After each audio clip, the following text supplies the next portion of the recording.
This is not a place for hope, little lion.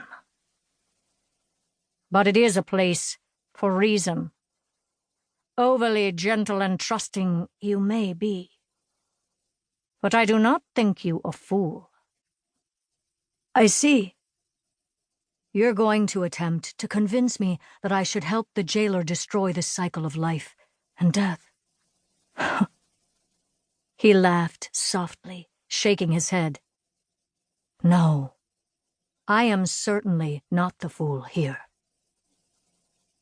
Sylvanas had reached the invisible border of Anduin's prison. She could enter and exit as she wished, and the tray of food and water passed easily through the barrier.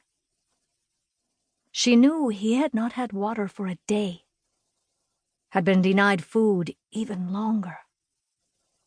Yet Anduin simply glanced at the food, then back at her with narrowed eyes. Sylvanas pushed down her irritation and bit back a sharp retort. Then, to his visible surprise, she sat on the stone floor and cocked an eyebrow at him. Eat.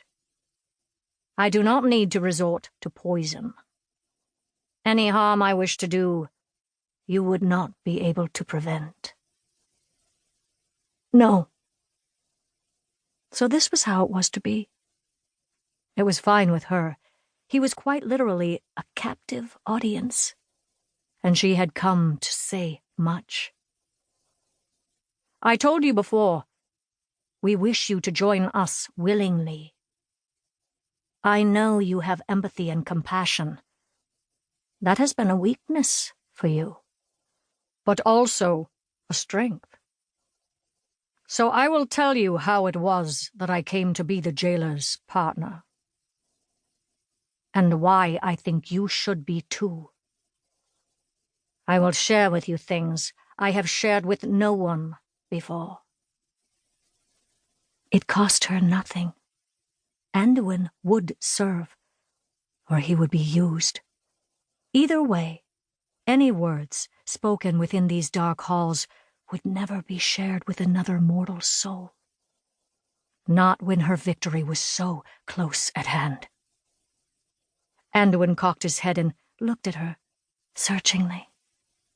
As if mocking her, he sat, somehow graceful, if clanking, in his armor.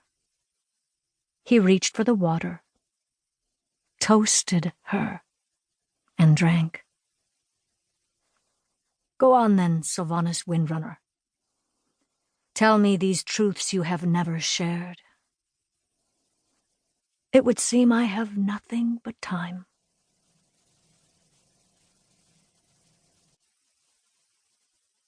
Part 1. With Love and Courage. Vareth Windrunner. Chapter 1.